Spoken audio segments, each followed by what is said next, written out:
we're live. Will Price, Yes, sir. thank you for being here. Thank you for having me. Yeah, State of art facility. I was very impressed by. Thank very, you. Very nice. Thank you very much. Yes, sir. So- Thanks for having me. Episode 1. Yeah. Yeah, man. I remember my first time. Maybe this won't be as bad as that. We'll make it through it somehow. All right. So, man, what you been doing?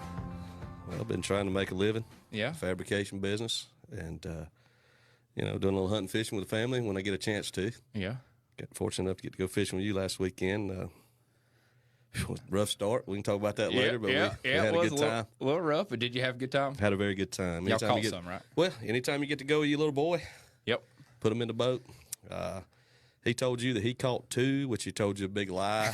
He didn't catch any, and he didn't do a very good job with the net either. Yep. So we got a lot to learn. I hear you. But we had a good time. I think he told me he caught that on a whopper plopper. He caught him on a spinner bait, and he didn't even have a spinner bait tied on. So I love it. Yeah. You got your little. Hey, well, he's fisherman already up got there. the fishing tails out of the way. He's got half of it beat. Yeah. That's right. That's right. Yeah, man. That's right. Well, Will, one of the reasons why I wanted to talk to you, man, is you come from a long line of entrepreneurs. Yeah. That the Price name carries some weight. It does. Up where we're from, and Yeah. your grandparents, man. Yep. They were big time into the peaches. Yeah, and the farming peach and stuff. farming. Papa, my grandmother. I'll start with her. She was one of the original members of the what we call the X-ray division of Limestone College. One of the original women to graduate in radiology, and so that's something I'm proud of. Before we get to talking about Papa, but she was the backbone of everything when it come to as far as book work.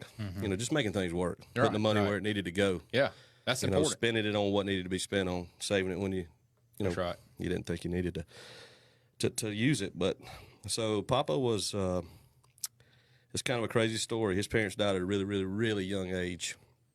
He raised the entire family from like when he was 12 to 13 years old on the old homestead there. It's really close to the peach shed. You've probably never been there, but the peach shed's not actually the homestead. Okay.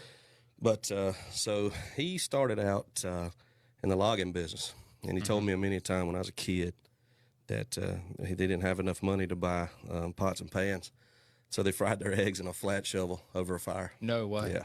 Get out of here. Yep. They did that, and then make a long story short, Papa could just take a dime and turn it into $1. He's just good at it. And but again, with Grandma backing him, not letting him put those dimes where they didn't need to go. But he just wound up being an entrepreneur. He was just good at it. He's just going to make it work. And this countless hours, and sad to say, but true. And I'm sure my dad will listen to this, but my daddy gave everything he had to the peach farm. And as I was a kid growing up, he sacrificed a lot of family time because when you're farming, there's no 9 to 5. Irrigation at night. I very rarely got a chance to spend a lot of time with my dad till he actually started the fabrication business. Okay. But so yeah, it was just an all-out effort. Just failed to, just refused to fail. Right. Don't let anybody outwork you. Right. Give it all you got. Put it in the good Lord's hands, and at the end of the day, we made it. I mean, that's pretty much. That's a really condensed version, but that's about how it started for us. What? They were that operation Thero number 11. That had to have been a big outfit, big time 40, back then. I think it was roughly 40, a little over 40 years. 40 years. Yeah, and believe it or not, I think the one thing that impresses me the most out of all of it is how many young people work there and how it affected their lives to this day. Yeah. I see countless people. Like, for example, when we go up to the local cafe on Wednesday nights, Ashton and I to eat dinner to get away, from the kids for a little bit. Man, I could just sit at that bar with those guys, and they just can constantly tell stories about Grandma and Grandpa and Daddy, how that really and truly helped mold their work ethic and help make them who they are today. Yeah. Right. When Grandma passed away, we had it at a funeral at a local church, and they were out the door, and they were lined up around the walls. And I'll never forget if the pastor asked if you were here today because Cosette Price had anything to do or help you work for her or help mold you at a young age, man, there must have been 300 people hold their hand up. Wow. It's pretty cool. That's awesome. It is. I know that made you feel good. It made me feel good. You know, I was just thinking about probably them 300 whippings she gave me. But no, I'm Was just she keeping kidding. you straight? Yeah, she kept me straight. Yeah. She was my best friend, man. She really was. Highway 11 is a busy highway. Yes, sir. And so I learned to cross a busy highway at a young age. Yeah, I Looking bet. both ways was, I mean, you had to look more than twice. Absolutely. You know? But to get across there and hang out with her, you know, I got to be honest with you, Brandon, to be raised on a farm like I was, to have all that property, all the ponds. I mean, you know, that's where I developed my love for fishing, just like you do. Yep. And man, I got to do a lot of things kids didn't. Right. And it was I wouldn't trade that. I wouldn't trade the raising for nothing. Did you work the farm any? You know, I was so young. I was 8 or 9 years old at the end of it. But yeah, believe it or not, I had a leather belt with a 4x4 block that went around my left foot so I could reach the clutch on every tractor we had. Get out of here. Yeah. And at 8 years old, as many times my papa made a grown man get off a truck so I could back the trailer in because he said I could do it better. They didn't believe I could do it, but I've been doing it. You know, I've been doing it forever. Yeah. But, so yeah, if there's anything I can do, I can back a trailer. I'm pretty good at that, and that's about as far as it goes. You know. Yeah. Yeah. I can back a trailer good, but it's really deal. Man, it's like I said. I wish my son and my kids would have an opportunity to see it the way I've seen it. We hang out a lot over there just because it feels like home. Does that make any sense? Absolutely. I mean, it's not the nicest place. You know, we have that. You know, the hangout that we have. I think it's cool. I think it's cool. Yeah. But, nah, we just feels like home, man. That's where I want to be. Absolutely. You know. Absolutely. Do you think being around a farm and seeing all that, seeing your grandpa and your daddy work like that, has anything to do with It has everything to do with it. Yeah. I mean, to this day, and I know you probably feel the same way running your own business, but half of me wants to be very, very successful, and the other half just didn't want to disappoint Daddy. Right. That makes any sense? Yeah, absolutely. You know, Yeah. I don't want to let him down. You know, I want to make him proud. Mm-hmm. I seen everything he gives. See, you know, he paved the way for me, Brandon. I mean, I've told everybody that. Yeah. So I almost feel guilty in a sense every day that I get to come home a little bit earlier, or you know, I get to enjoy some of the things that he didn't get to because he was laying the foundation for where we're at today. Absolutely. We're the same way. You know? I mean, Daddy's in there right now. Yeah. Paving the way. Yeah, that's it. I mean, and there's no secret. I mean, we wouldn't be where we're at today if he wasn't doing what he's doing That's for right. us. That's know, right. or helped us get started. I mean, Exactly right. this whole idea for us was just, for me, it was just an idea. I mean, Right. you know, it took a little bit of work on the front end, but those early years, you know, if it wasn't for my daddy, we wouldn't be here. Well, you struggle. We still wouldn't. We wouldn't be here now. absolutely. Man, I say it all the time. I mean, people tell me, Brandon, oh man, you're doing a great job, great job. I mean, yeah, we're doing a great job, but it's all because of the foundation he laid. Yeah. I mean, we're in the shop, you know, that he, you know, designed and helped build, and I mean, it's just we're just here because we've been blessed, Right. and Daddy gave it all he had, and there's no shortcut around that. That's where we're at. How low were you when? Oh man, I was. So Daddy had his first shop, which is beside your house Yeah. now. Right. Yep. Right. So Tell that me would have about been that. Yeah. that would have been that piece of property was a peach property, belonged to a lady named Miss Sheila. We always call Miss Sheila, and I would have been 9 years old when we first started. Daddy bought a F-350 square body diesel Ford truck, and he got some baskets to weld, and I can't remember exactly where the baskets were from, but he was peach farming throughout the day, and then he was welding at night. I can remember looking at that back window at night right before I go to bed and see that blue light, you know, Yeah, where he was right, welding. right. You know, Yep. he had his mind made up. Yeah, he was going to be a fabricator. What he wanted to do. You know, and Yeah. he'd done a tremendous amount of fabricating. I didn't get to see it as much as a lot of people did, but they said that he was a really incredible stick welder. You know, with 718, he was really, really good. I've seen what a good stick welder is, you know, with Pascal, you know, being at our shop. He's Right. he's a phenomenal stick welder, but you know, to hear Daddy tell it, you know, he can outdo Pat. I don't believe that, but you know, just you know, it is. I can hear him. Oh I can hear man, they like to go back and forth Yeah. about it, but you know, so yeah, this you know, Daddy welding at night, and we had it's pretty cool. We have a paraplegic cousin. His name's Barry. We call him Opie, and he actually started helping Dad, and Dad made him his own table that he could access with his wheelchair. How about that? Yep. So that was a really, really cool deal too, because that helped Opie get himself, you know, going, and he hadn't been disabled long, so it kind of helped hold things over until his disability kicked in, and then So it all started from there. And I remember vaguely Daddy started to get a few contracts with Freightliner.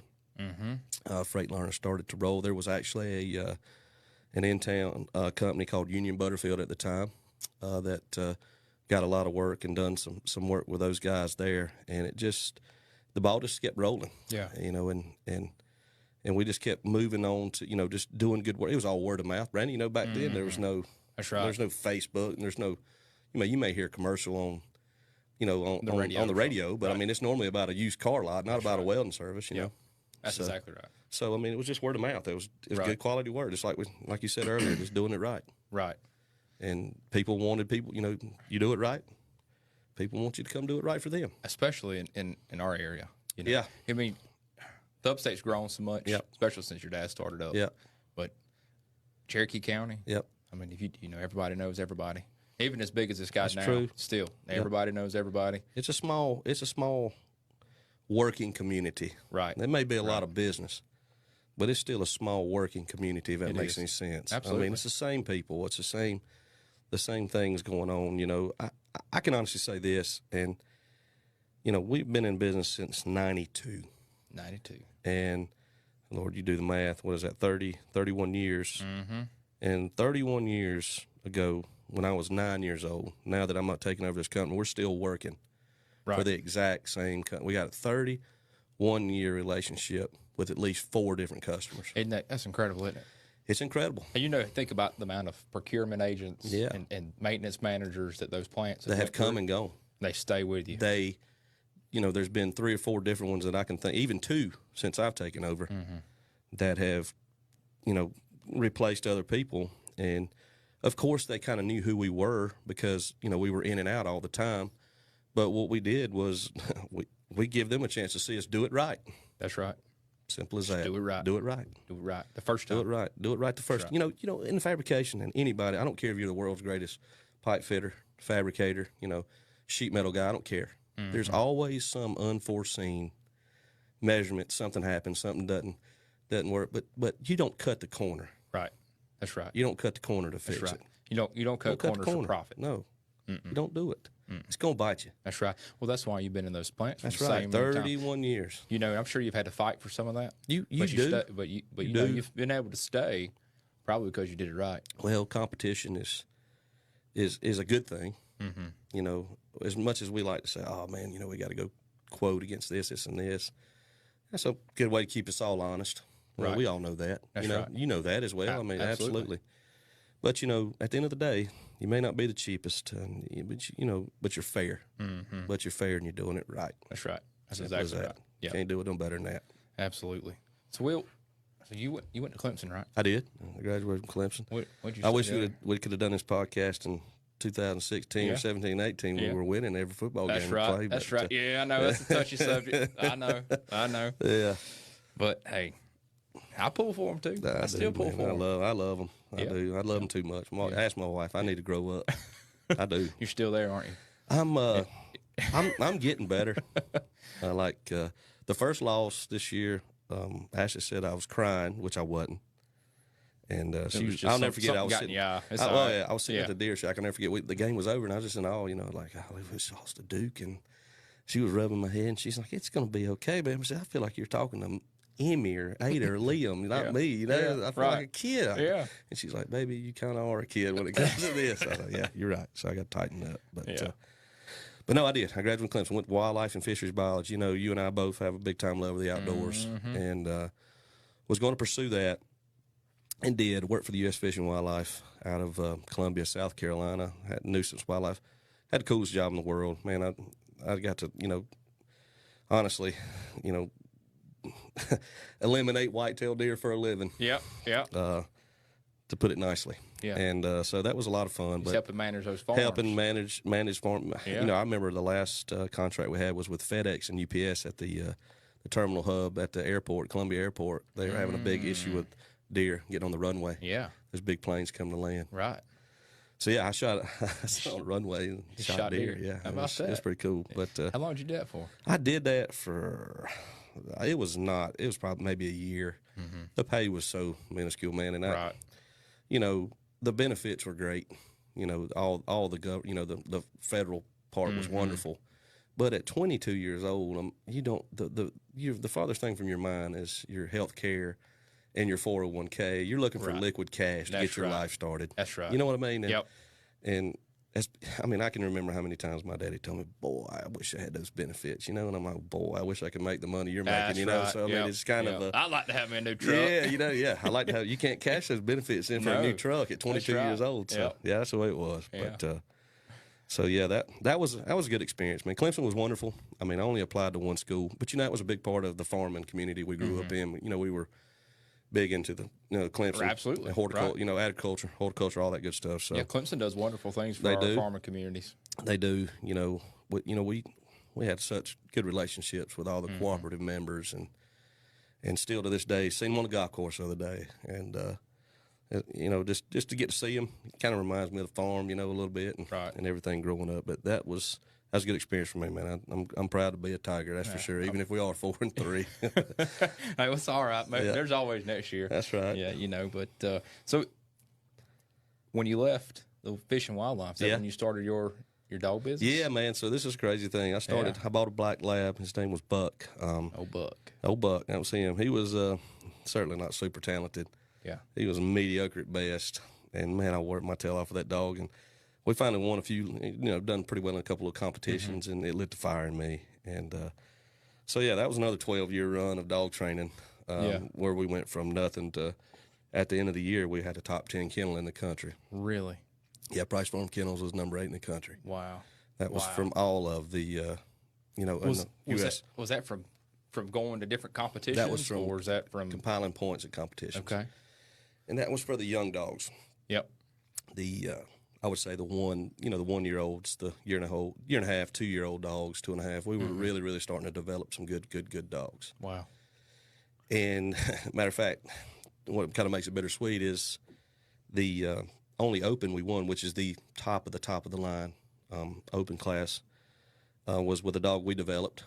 And it was about a week after I decided to come back and take over my dad's business. We won that trial. Made it even harder to walk away. I bet it did. From the retriever world. Yeah. Wow. But the young man that worked for me, just to throw this out there, his name's Hunter Street, incredible kid. I knew he was talented. You know, he just had that it about him. Some people born with, some people are not, Brandon. Yeah. And he had it. And he now is taking over the number 1 kennel in the country. Wow. Owned by Alan Pleasant up in Anger, however you pronounce it, North Carolina. But wow. So I'm glad to know I kind of live vicariously through him, just watch his success. Absolutely. But he's a good kid. So y'all would have these dogs, people would bring their dogs, and you train them? We train them. Some of them we had for 3 or 4 years, never went home. I mean. Really? Yeah, we developed such a good clientele. We had understanding clients. You know, it still makes it really hard when you're competing like that, though, because you know that old saying, every dog has his day. It's so true. And you may have a dog that wins 3 in a row and then go on the biggest slump you ever seen in your life, and then you think your worst dog on the truck wins the next one. You know what I mean? Right. So it's unpredictable. But it was a lot of fun, and it was a lot of traveling. Yeah. And it seemed like every time you kind of penalized yourself for doing well, because then you qualified yourself for another event. Then you went to this event. Then you're chasing these points at this event. And the whole time I was gone, I had 2 babies and the wife at home, and that was ultimately my deciding factor to come back to K&W and be at home. Yeah. I just wanted to be at home. Right. Watching them grow up on FaceTime was pretty rough. Absolutely. I I wouldn't like that either. No, it was, man, you'd watch them, coming home, and you'd have all those ribbons, and then you talk to them, and then you just look up the ribbons. They wouldn't be worth it, Brandon. It was a no-brainer for me. But a kid like Hunter that's single, and it's a great opportunity, for him. Absolutely. But we were just in 2 different phases of our life, and then Daddy offered me the opportunity to come back and take it over. With just perfect timing for me.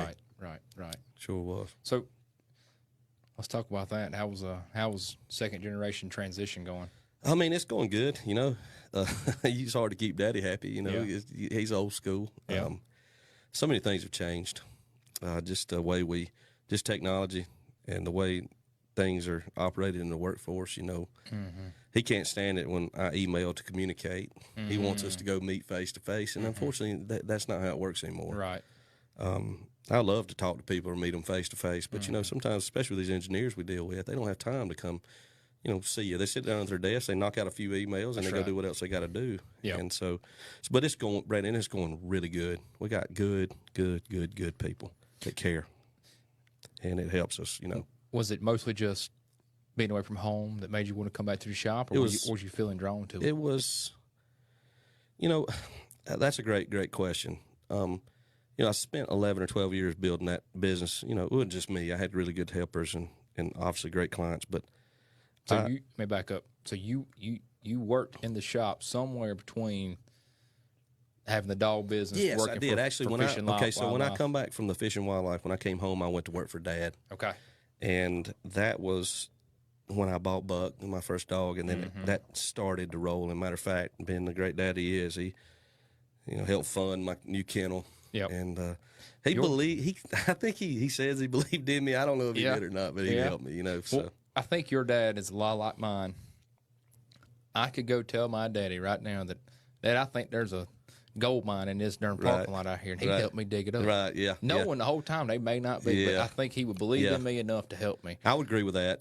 There's been some times where he will never come out and just say no. Right. But there'll be some times where he would let me learn the hard way. If that makes any sense, would you agree with that? Absolutely, yeah. Knowing what he knew already. Yeah. And I mean, and even in this case today with this business, there's been 10 or 12 things that I've heard him say over the years that are just now coming in, to fruition for me. But it's quite the ride, man. I'm glad to be home. Glad to be doing this. All the guys that were working with my dad when he decided to retire still with me. So that says a lot, about them trusting in me. Absolutely. Give me a chance. Right. And we do things totally different, Daddy and I did. As far as I would say that I was more personable out in the field than he was, Daddy was more, matter of fact, straight to the point. I could talk to anybody, right. But so I think that was a big difference in me doing that, and then Daddy just going straight to the point makes it seem like to him sometimes maybe I'm not focused enough. You know what I mean? Right. But in the back of my mind, at the end of the day, it's all about getting the work done, and we know that. What's your favorite part of working in the shop? Is it customers, or is it shop, or is it? I think it's just my camaraderie with my guys, cutting up. Right. I can say, man, I can get on somebody and joke with them so hard, but we know they love it. We love each other. I mean, we can say some of the meanest things and nobody cares, because we're just kidding. Yeah. It's that camaraderie between our guys that I enjoy the most. I love the customers. I really enjoy quoting jobs. I really enjoy I like the numbers aspect of it. I really enjoy the competition, trying to, get down close enough to give a fair price. And in the back of my mind, knowing that if we do get it, we're going to get it right. Right. For me, I don't really enjoy the office part of business. I enjoy the competition part. I like getting out and going and taking stuff from people. Absolutely. Well, I like to win. That's right. You know what I mean? I like to win. I like to know I'm stomping a mud hole in somebody's ass. Yeah. You know what I mean? That's right. And I that's what I like. Well, that's what you got to have. Yes, if you don't have that fire, you wouldn't be sitting here today. That's right. And that you can say, well, that's cocky. That's not cocky. That's confidence. That's right. And that's believing in you and believing in your business. Yes, sir. And being able to put your business on the line, because here at the end of the day, let me tell you something, Brandon. There may be somebody out there that has 40 new trucks, way bigger shop than this. Right. A nicer podcast room. That's right. Somebody's always got it But better. at the end of the day, will they answer the phone? Yep. When they're called upon? Will they do what Brandon will do at Steel Core? Will they make the special extra effort to keep you happy? Yep. Will they do it? Absolutely. That's it. Yep. Simple as that. Yep. It doesn't get any more complicated than that. I'm going to tell you, you might be the world's greatest welder. You don't answer your phone, I might be the second from last worst exactly welder. right. I'm going to answer my phone. That's exactly I'm right. going to do right by whoever gives me the opportunity. Amen. That's right. That's what we're going to do. And that's the name of the game, man. That's what sets yourself apart from everybody else. It's not your facilities. Yep. It's not your equipment. Nope. It's not you're pretty. I mean, it's not your, like you got nice hats and shirts, and I do too. It's not that, Brandon. Right. It's not that.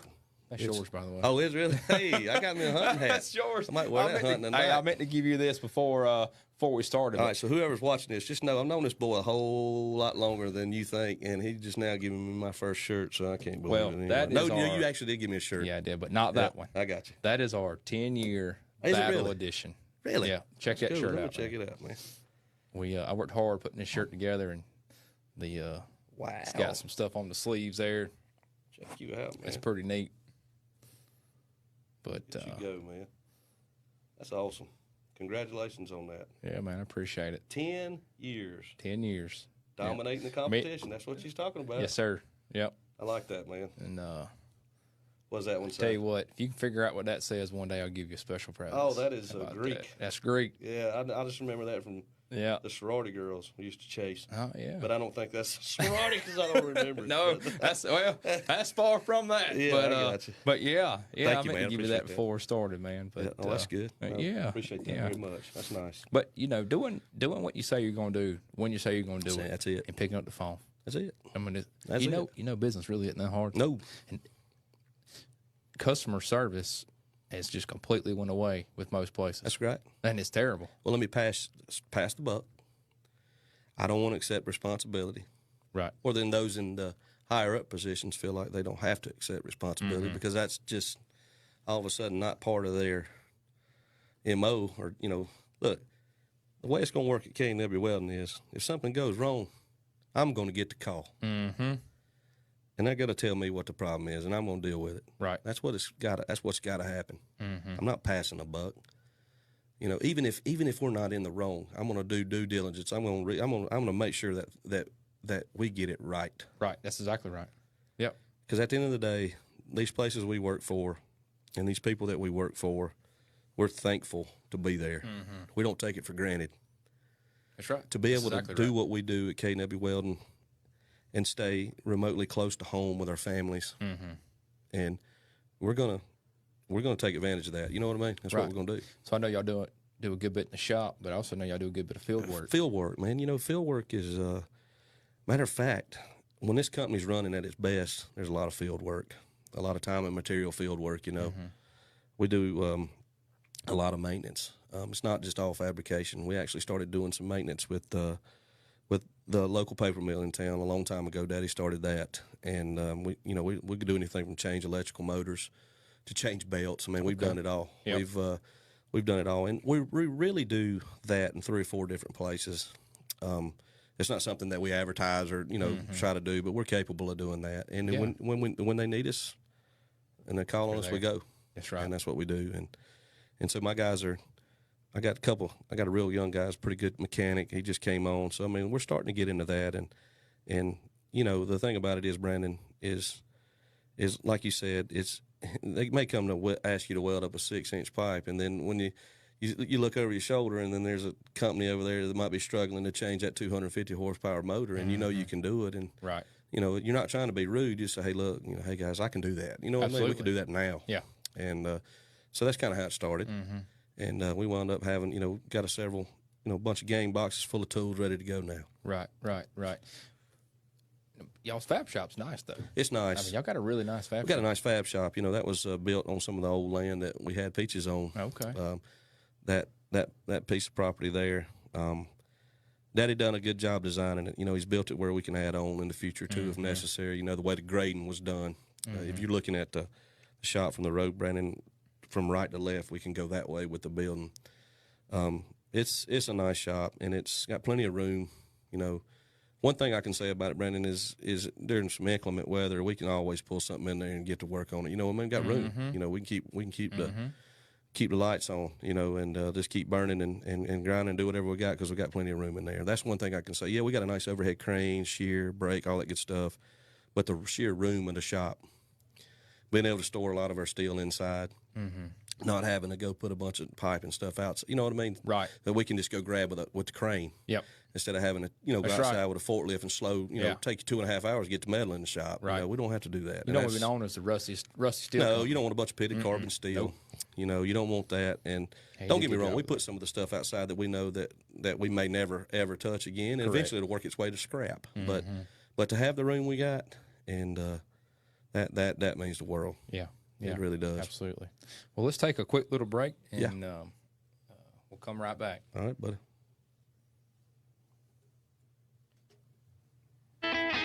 Good there.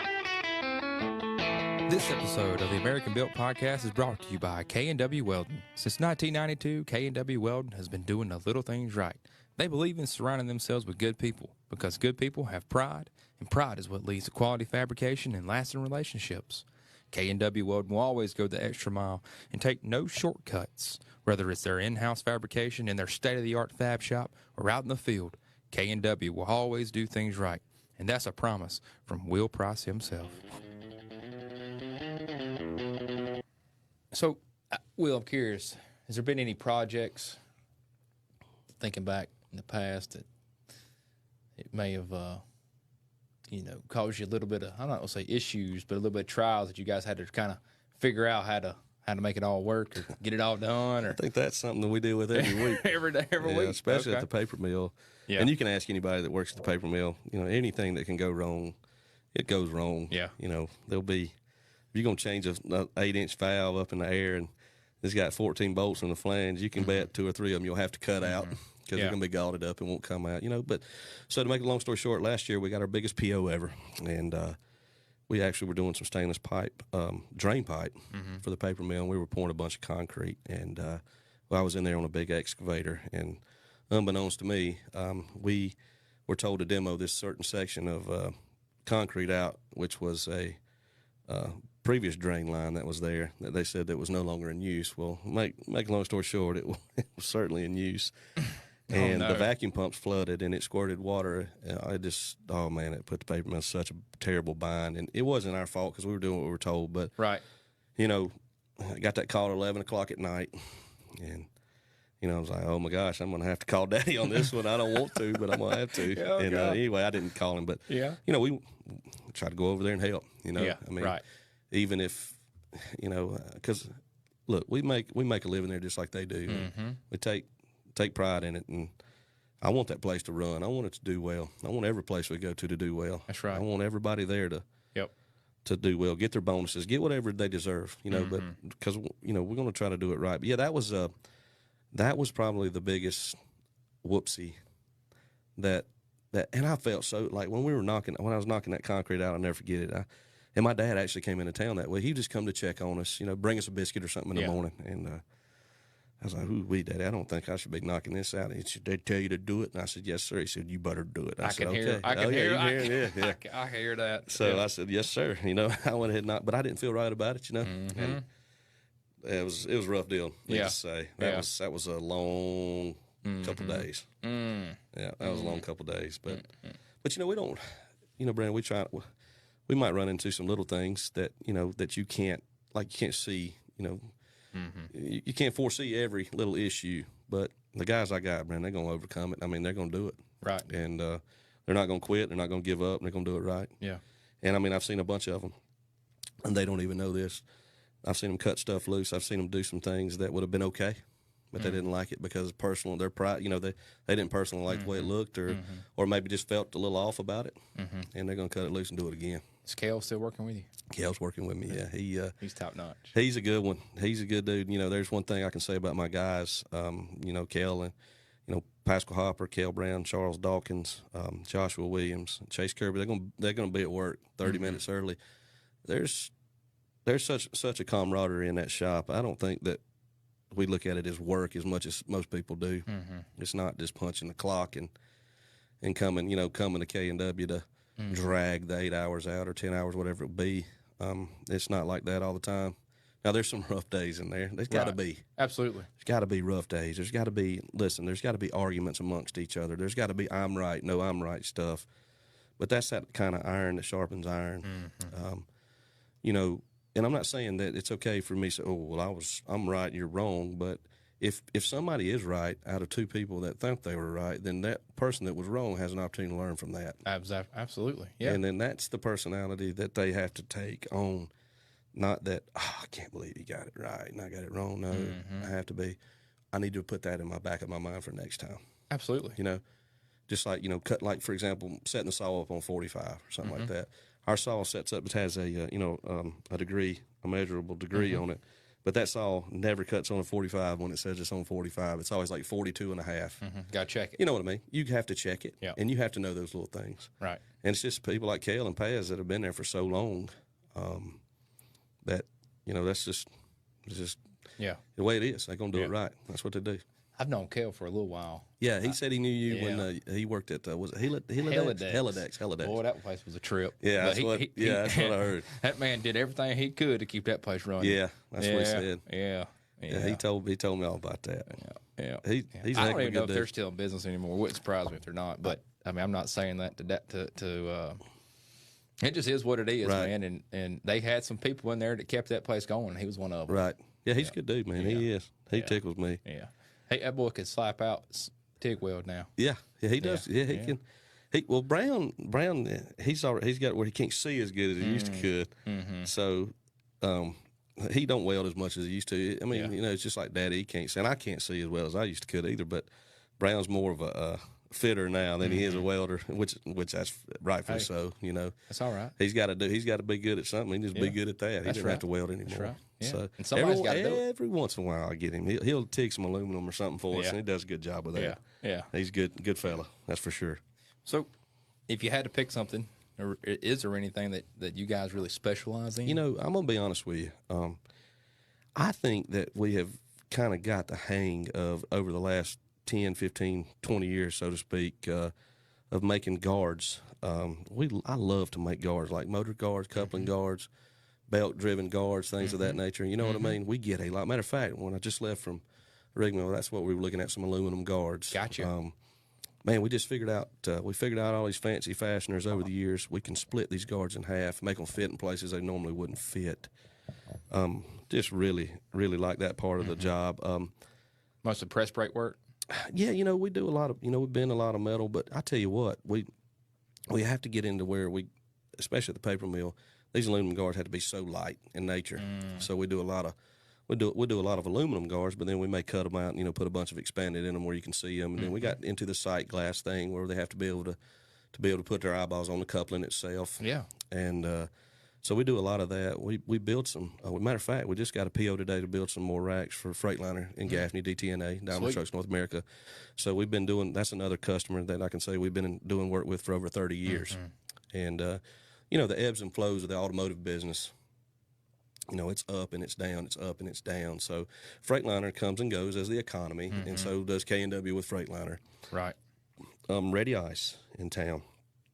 Big shout out to Seth Callahan, one of my best buddies. He's a plant manager there. I've come to love him. One of the best dudes in the world.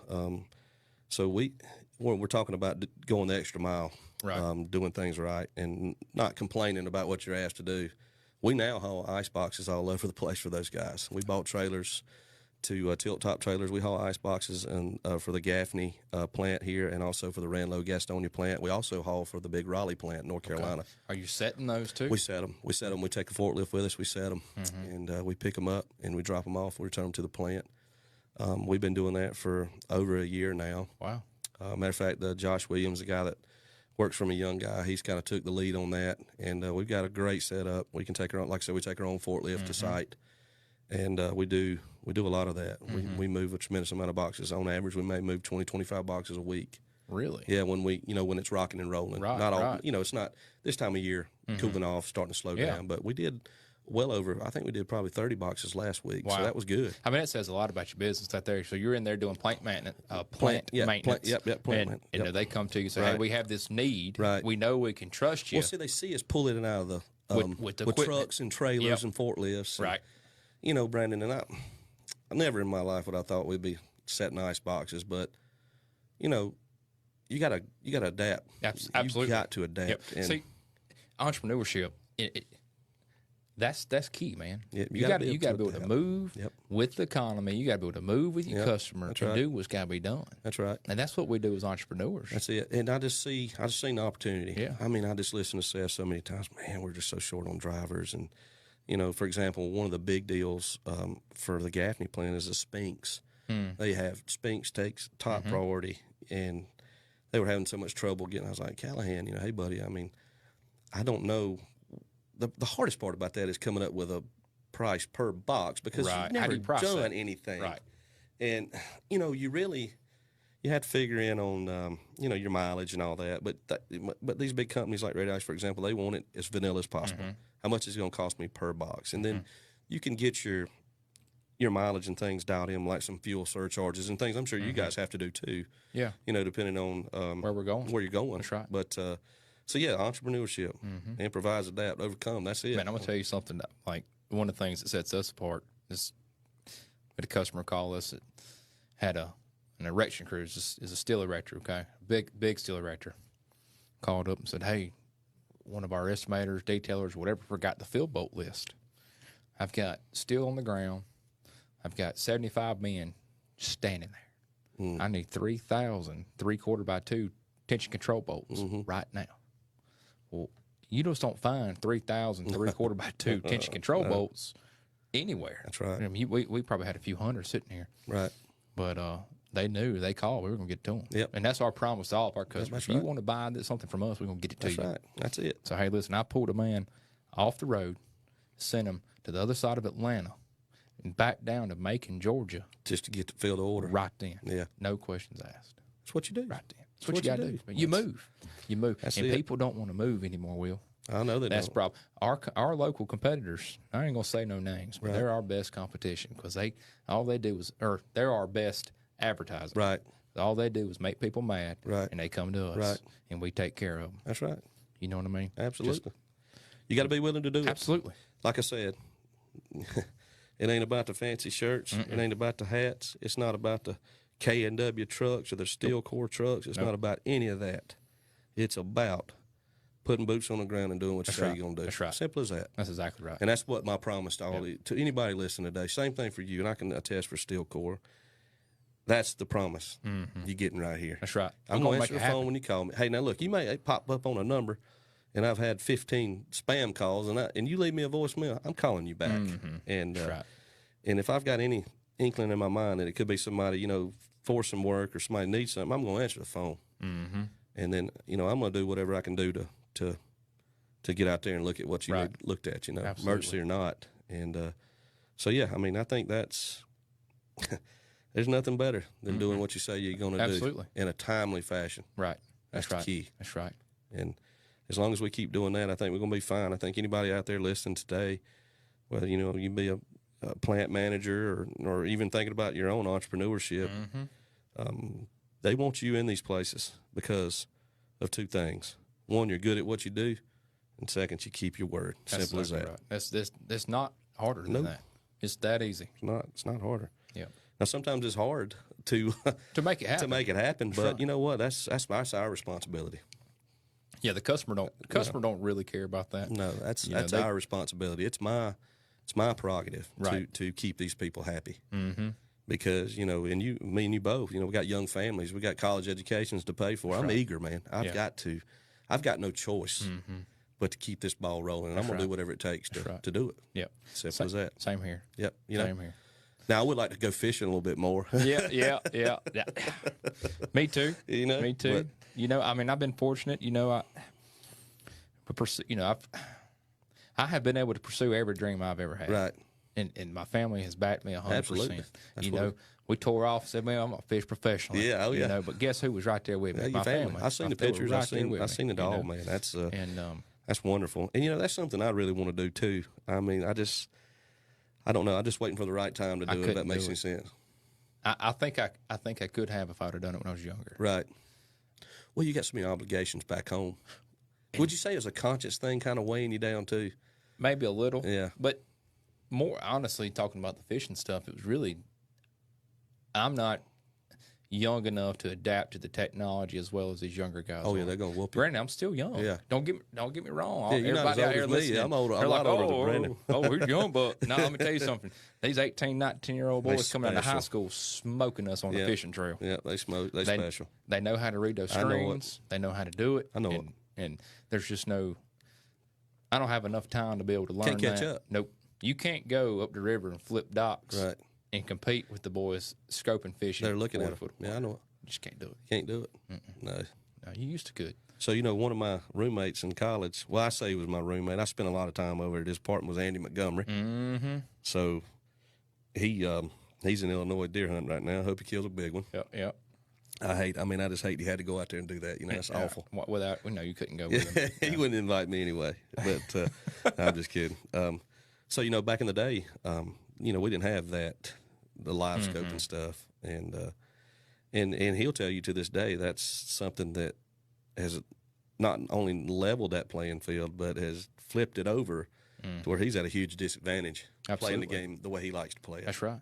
And but he's wonderful at what he does. But boys looking at him, hard to beat. Well, just look at the top tens in the last couple of years. I remember they were talking about Mark Zona was talking about. I hope that this year we have an event where forward-facing sonar that doesn't dictate the winner. Absolutely.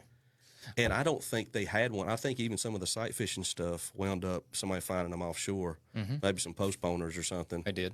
And won. You know what I mean? But so I'd like to see one of the pro circuits take an 8 tournament trail, an 8 series event or season, and go 4 tournaments without live scope, 4 tournaments with live scope, and see who shakes out. Yeah, that'd be pretty neat, wouldn't it? Yeah, for AOI. Yeah. That'd be pretty neat. Yeah. How else can you? I mean, people's going to argue, and say, "Don't get me wrong, I like my live scope. Right, I do too. Yeah. I use it. Right. I like it. Right. I'm not great with it. Right. But people are going to argue, say, well, if you're a professional fisherman, you need to learn how to keep up with the time. Right. And that's a very valid argument. Right.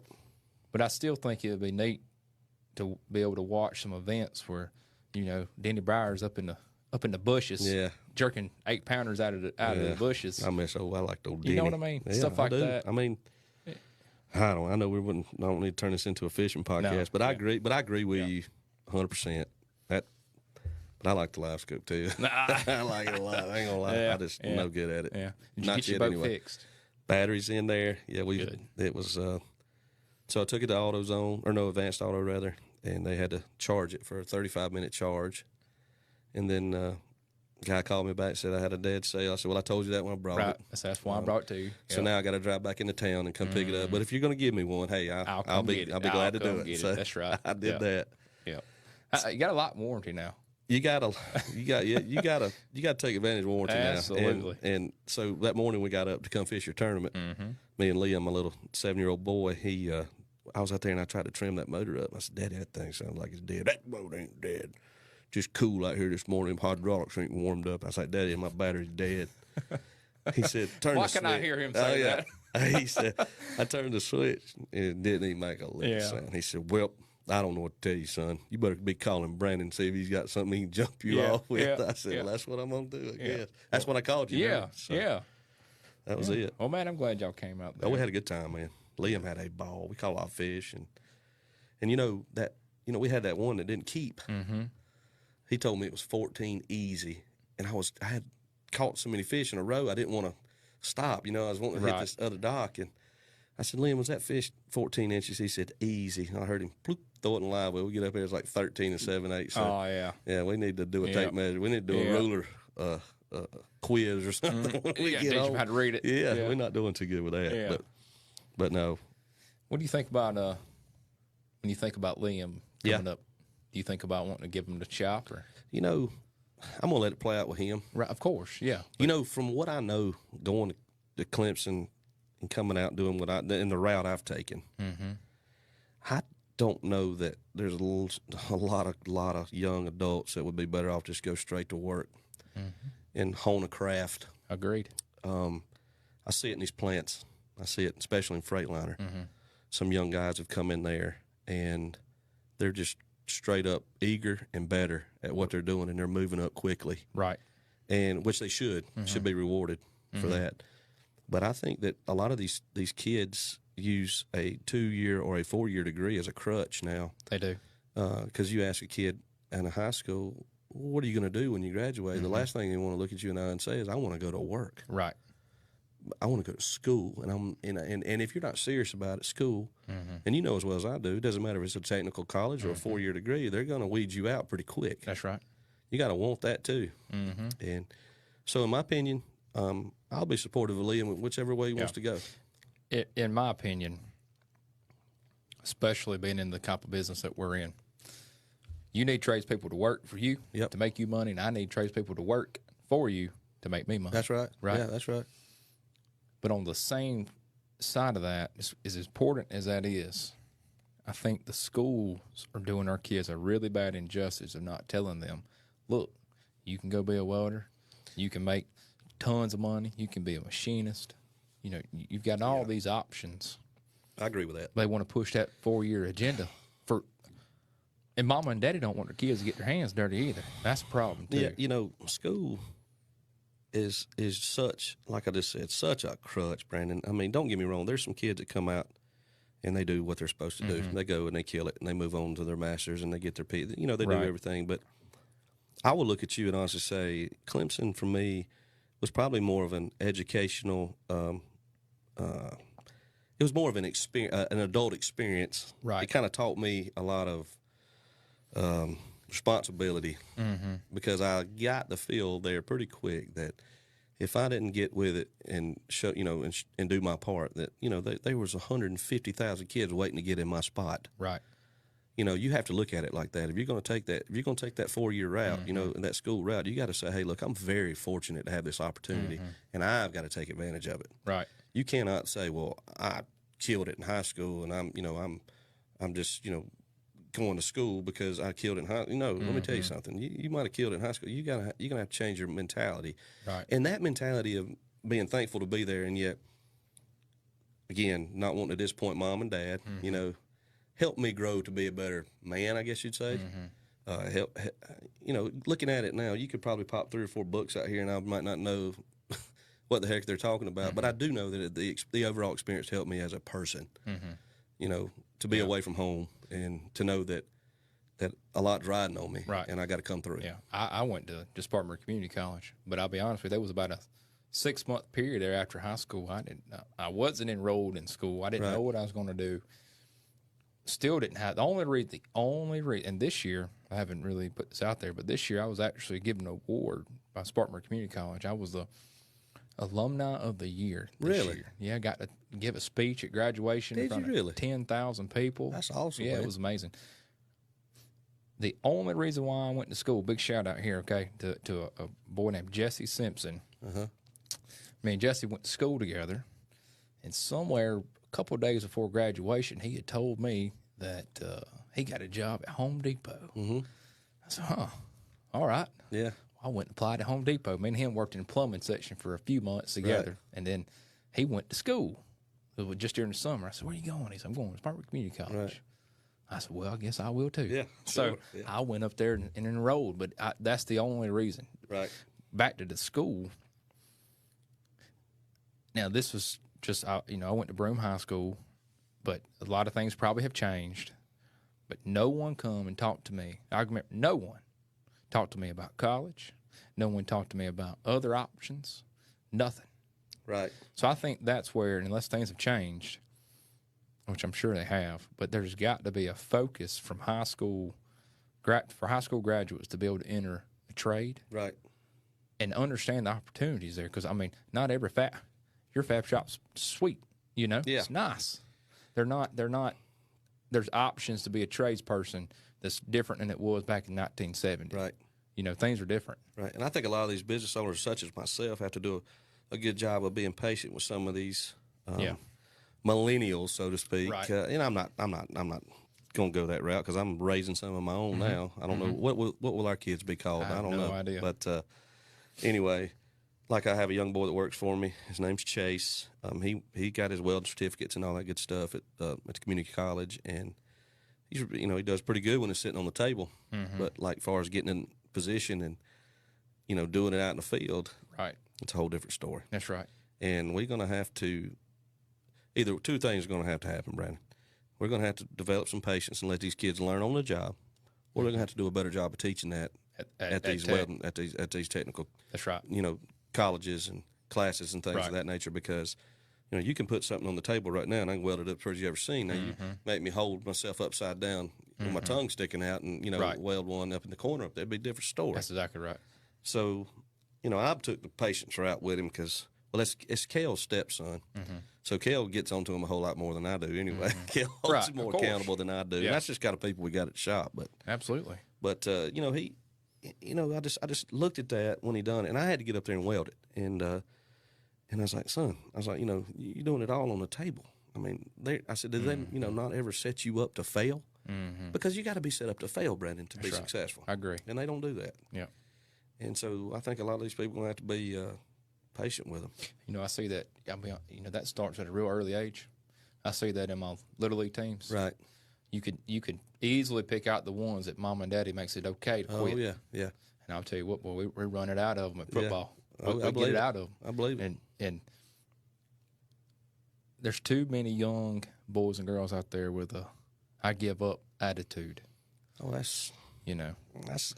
I mean, when I started this business, or me and Daddy started this business. Now, before we ever had a building, before we ever had a business, we had to have an investor. Right. So I spent a little over a year going around and looking for investors. Right. Right. Here I was 20. Well, this time I was 21. Okay. 21 years old with nothing but an idea for this business that didn't exist because no one does what we do. Right. No one sells nuts and bolts, welding supplies, construction supplies. All of it. Right. Nobody does that. Went around with this idea to all these big people, big companies. I thought they want to have their own supply company because they buying all this stuff, right? Got told no. Yeah. Well, a year and a half later, I never quit. Kept on going. Went to a man I knew my whole life. This idea on a piece of paper, and he invested in our company. He gave me and Daddy an opportunity to be where we're at now. Right. And after years later, I was able to buy him out, and I asked him, I said, why did you invest in our company? He said, I didn't invest in your company. I invested in you. That's right. That's right. He believed in me. He believes in you. That's right. And that's what it's all about. Anybody listening, everybody listening to this podcast, that's exactly going back to what we're talking about, not cutting any corners, not giving it y'all and give us an opportunity to show you that we'll go the extra mile. You know what I mean? That's all we're asking for is an opportunity. Because if you give me the opportunity, I'm not going to let you down. Yeah, absolutely. I'm not going to let you down. Or I'm going to be upfront and honest with you the whole entire process. Absolutely. You know what I'm saying? Yep. If I don't think that this is going to get done when I said it's going to get done, I'm going to come to you right off the rip. I'm not going to try to hide it. Right. I'm going to say, hey, look here, Brandon, man, I told you Wednesday, dude, it's going to be Friday. We are we've hit this, we've hit. And I'm sorry, but here we are. Yep. And we're going to stick it out and get it done. Communication goes a long way. Yeah, that's the key. Yep. Don't beat around the bush. Don't promise people things that you can't do. Right. I see that all the time. All the time. Oh, man, we can, we can do that in 3 days. Or why does your quote say 5 days and their quote say 3 days? I said, because I'm telling you the truth. That's exactly right. They're trying to get the job. That's exactly knowing it's going to take 5 days. Yeah. We get this is the same thing here. You know what I'm saying? We'll have a vendor that tell us, so hey, what's your lead time on this? 2 days. Yeah. Knowing good and well they can't ship it for 4. Yeah, that's right. But they don't get that. Yeah, they might have won the job or the order from us. Yeah, but they're going to lose it in the long run because you just told them a lie. And then downstream effect of that is okay. Well, the vendor tells me 2 days. Well, I turn around and tell them 2 days. Yeah. Knowing good and well they just lied to me, or I don't know that, but they lied to me. Right. Well, that puts you in a bad place. Absolutely. Yep. So a lot of times, I can't tell you how many times we'll end up having to double order stuff because I'm not going to let the vendor mess my customer up. Right. I'll get on the phone. I'll start calling places trying to find it. Right. And you'll have one left over just to try to get it on time. If I got to send a truck 100 miles to go get it and bring it back. That's right. Yeah. I'm going to tell them the truth. I mean, if I know it's going to take 5 days, I'm going to tell them 5 days. And there are a lot of times to be safe, Brandon, I'll tell them 6. Right. Because I don't want to push it that close. You know what I mean? Absolutely. And that's just the difference between us and a lot of other companies, I mean, and I lose a lot of bids for honesty. What really sets us apart though is that you're quoting your jobs. Daddy and I are quoting our job, quoting our stuff too. Is you're getting quotes from an owner, not a salesperson. Right. Well, see, we're not just salespeople. A lot of these big companies, like big competitors of yours, they got salespeople out in the field. That's right. Telling people what they want to hear. Yeah, that's right. You know what I mean? I'm not telling them what they want to hear because right. I'm the one. I know how much money's backing me. That's right. I know what I can and I can't do. Absolutely. And it's simple as that. Yep. And I mean, there are, I would never ever come in here and tell you that there's no job too big or too small because as well as I do, you can only do what your finances will allow you to do. Absolutely.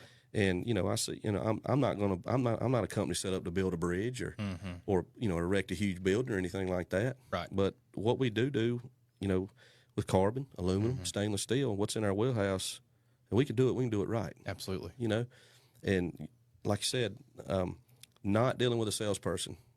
Because you think about a salesperson, Brandon, you could hire me today, and I could go out there and be your greatest salesperson.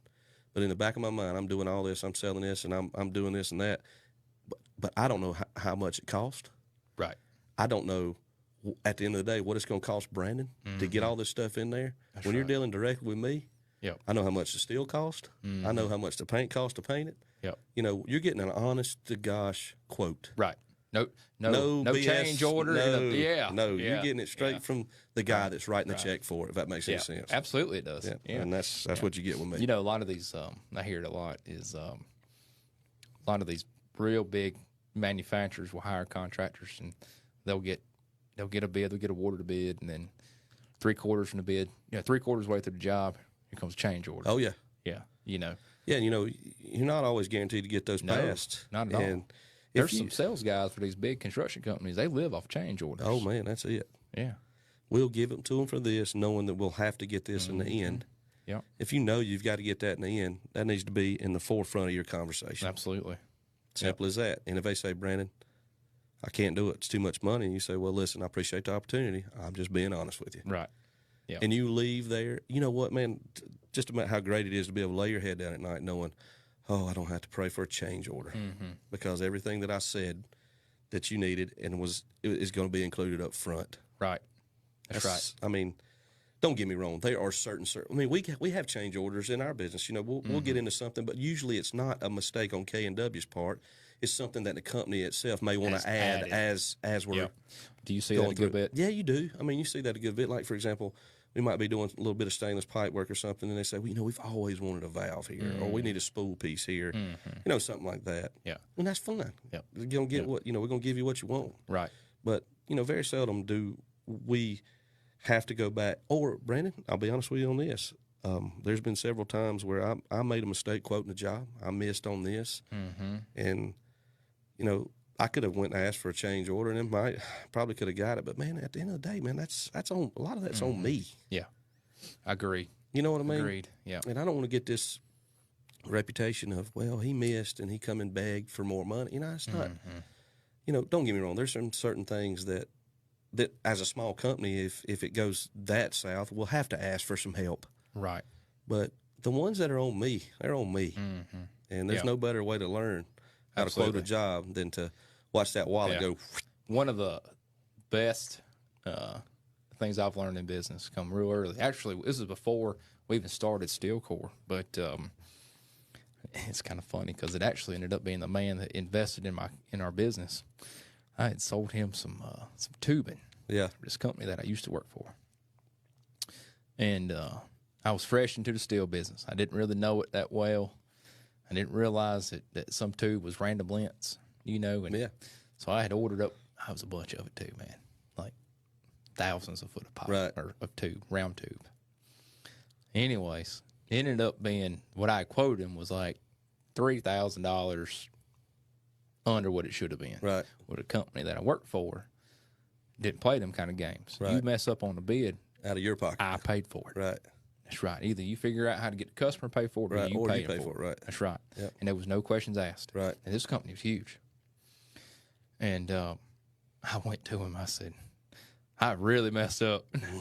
And he let me sit on it for about 3 or 4 hours. And he called me back and he said, Brandon, he said, there's one thing you gotta learn in business. He said, everybody makes mistakes. Yeah. I said, yes, sir. Yes, sir. He said, some mistakes just cost more than others. Yeah. I said, yeah. He said, I'm going to pay you for it this time. Right. Don't let it happen again. Right.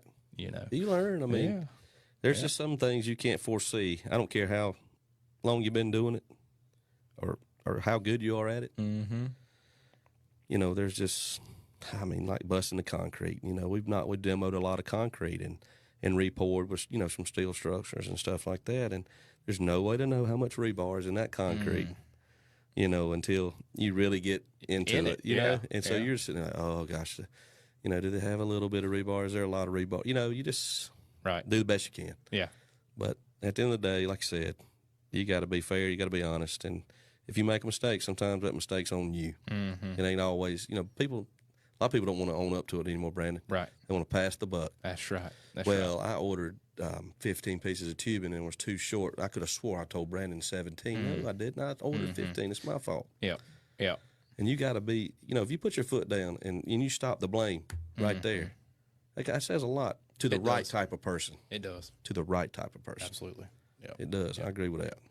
Well, Will, thank you for doing this. Appreciate it. Yes, sir. Where can everybody find you at? Oh, gosh, man. You can find me at K&W Welding in the shop now, 864-219-0237. We don't even do the website stuff, man, because, like I said, we're very fortunate. We got, companies we work for that we don't have to do a lot of advertising, and I'm thankful for that. Absolutely.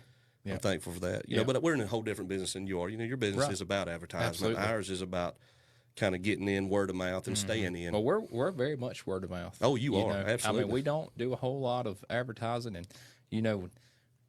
our whole thing is if you're in a plant somewhere and somebody asks you about, hey, where can I get this? Right. Hey, call Brandon. That's right. Call Brandon and Wayne. They'll take care of you. That's right. And that's really how we've grown. And a lot of our customers are customers that Dad's had for ever. Yeah, he brought them with right. him. That's the whole entire foundation of this entire podcast. Right. Because Wayne did it right. Absolutely. Yep. Simple as that. Even when he worked for someone else. Business is not hard. He did it right. That's right. We're gonna do it right. Absolutely. We're gonna answer the phone, and we're gonna say we're not gonna tell you what you want to hear. We're gonna tell you what you need to hear. That's right. That's exactly right. Well, brother, thank you. You're welcome. I enjoyed it. Are you nervous still? No, I'm good. I'm good. It was fun. It was real good. It was a good fun. time, I enjoyed man. it. Thank you for having me. Yes, sir. Thank you very much for being here, brother. Yes, sir. This episode of the American Built Podcast is brought to you by Steel Core Industrial Construction and Welding Supply. If you can weld it, drill it, grind it, or bolt it, Steel Core has it. With the largest selection of nuts and bolts in the southern United States, Steel Core beats the brakes off the competition. Everything from welding wire and rods, abrasives and drill bits, steel and more, Steel Core has got you covered. Check out Steel Core today.